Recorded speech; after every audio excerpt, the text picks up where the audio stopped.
saya ada masalah sama agensi sama majikan. Kan saya itu pas telepon sama agensi kan saya cuma bilang saya sekarang jaga orang dua, kakak sama nenek. Kakaknya udah nggak bisa jalan, terus neneknya sudah diduduk di kursi roda. Gitu aja kerjaan saya sekarang double, mem. Majikan ada toleransi nggak, nambah gaji gitu aja. Taunya saya difitnah, tahu-tahu saya dipulangin, terus ada tambahan lagi nenek saya ketipu sama itu orang di telepon, kena di HP, tapi sebenarnya nggak sangkut-sangkut sama saya nggak ngerti apa-apa, saya cuma jadi saksi, terus malah saya di intermenate gitu.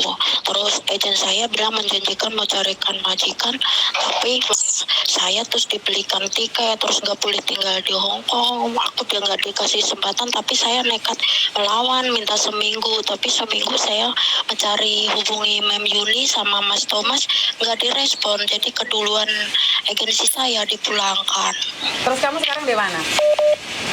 Saya sekarang di Indo. Oke. Jadi tapi sama Pak polisinya bilang iya, sama saya kan jadi saksi, terus dipanggil sama Pak polisi, terus Pak polisinya bilang kalau agent kamu nggak bisa bantu kamu pindah agent.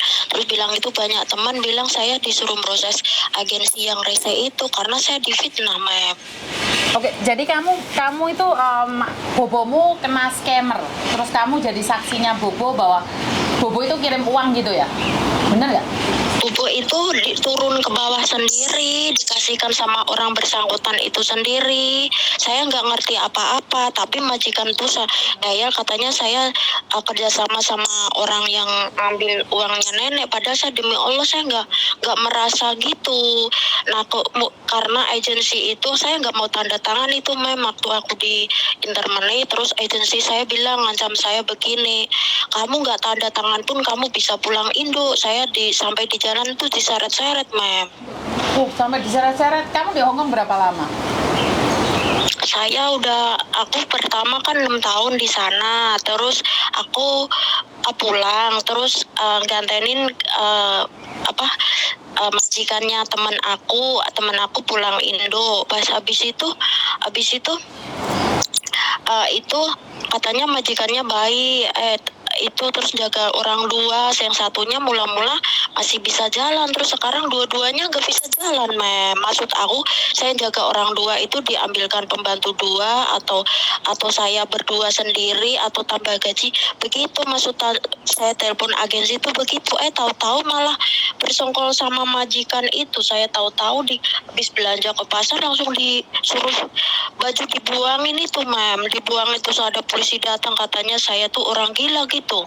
Terus baju dibuangin di latar, aku disuruh keluar, dipaksa. Oke, lah kenapa kamu nggak nyari Miss Yuni nih? Kalau telepon mungkin karena banyak sekali yang telepon nih. Dan udah, saya tapi nggak tahu alamatnya di tempat Miss Yuni. Saya nggak dikasih kesempatan karena saya bawa baju banyak ya. Nggak tahu singgah di mana. Keduluan dibelikan tiket sama agensi. Jadi saya cuma dikasih waktu berapa hari gitu aja, nggak dikasih waktu luas. Oke, terus sekarang kamu pulang sudah berapa lama, sayang? Udah 3 bulan sekarang, Mem. Mem, katanya saya cari di agensi, katanya saya udah ketuaan, gak boleh kerja sana lagi gitu. Umur saya 48 sekarang. 48 masih muda dibandingkan 60. Iya, katanya di setiap agensi saya hubungin katanya saya udah tua gitu, nggak boleh. Oke, tak kasih nomor PT ku aja nih, hubungan sama PT ku ya, biar datamu dicek sama PT ya. Suratnya yang dari kepolisian, saksinya tuh masih orang saya pulang aja pamitan sama di kantor Pak polisinya, bilang kamu masih bisa kesini, jangan takut. Kalau agentmu rese kamu bisa ganti pindah agensi, ada penerjemahnya juga. Waktu saya jadi saksi itu ada, ini tulisannya ada semua, Mem. Masih saya bawa pulang. Oke, tak kasih nomornya PT, kamu komunikasi sama PT. Kalau dari Indonesia wajib masuk PT, Mas ya. Oke, iya, oke, tak kasih nomornya. Oke, thank you. Iya, Mem. Yo, bye bye. Ini adalah taktiknya agent ya. Saya tidak tahu ini permainannya agent atau seperti apa dan bagaimana. Saya sendiri itu tidak pernah berprasangka jelek dengan orang lain ya. Iya. Tapi benar nggak sih tiba-tiba dipulangin tanpa sebab dan namanya orang bermasalah dan dia ya ini yang saya katakan money laundry, hati-hati nenek-nenek di scamming sama orang itu. Ini kenapa kemarin polisi datang itu kan sebenarnya saya disuruh bahas itu. Tapi masih belum ada kesempatan. Yang nenek-nenek ditipu, disuruh masukin uang, anaknya sakit atau seperti apa. Sebenarnya kan itu yang awal mulanya polisi minta itu. Biar cecenya itu kalau kamu jaga apa, Dok? Anak. Yang jaga anak masih mending, nggak mungkin anaknya suruh masukin uang. Jaga orang tua enggak, jaga anak. Dewasa kabeh. Anak berarti aman dari godaan setan. Nah, scammer bagi saya adalah setan yang terkutuk, iya nggak? Iya. Nah, enak aja mereka dapat uang, kita nggak dapat apa-apa. Makanya kemarin polisi kan ngasih SMS seluler itu kan suruh hati-hati jangan terbuka dengan apa. Oh iya. Itu Iya betul. Oh iya iya. Pokoknya ada terpengaruh klik apa. Oke. ADCC, Iya. Reminder from the Hong Kong Police Force to Anti-Discrimination. Lah ini yang kemarin saya datengin. Yang saya datengin ini. Jadi be careful link-link yang tidak kalian ketahui dan jangan sesekali untuk telepon itu. Jadi sebenarnya sudah di warning ya, tergantung kitanya aja mau dengerin atau enggak. Iya itu adalah dari polisi, Dok. Hati-hati itu. Semua orang dapat kok. kalau Jadi yang nggak ini tuh jelas, tapi kalau SMS yang nomor itu biasanya kita sama kita. Niki nggih. Oh, iki gek entuk iki mau aku koyo. Di ini wes di Masa apa? sore ini. Oh, Wingi, semua itu diserempal. Iya.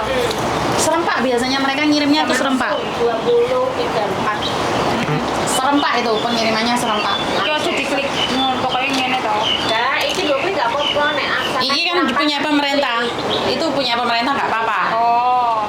Yang diomongkan adalah tempat-tempat lain yang tidak itu tidak seharusnya. Macam-macam aja cerita-cerita itu. Wis mak mau porong sampean. Hah? Kamu ora tumbas sego nang nggon toko Indo. Aku ora toko Indo aku iki mau. Iki kene tak tumbasne ya. Hah? Nasi. Nasi? Sampeyan ra doyan aku wedi kuwi. Mau nyek radoyan. Aku mau pengen numbasne nasi opo wedi lek ra doyan. Oh, desa ora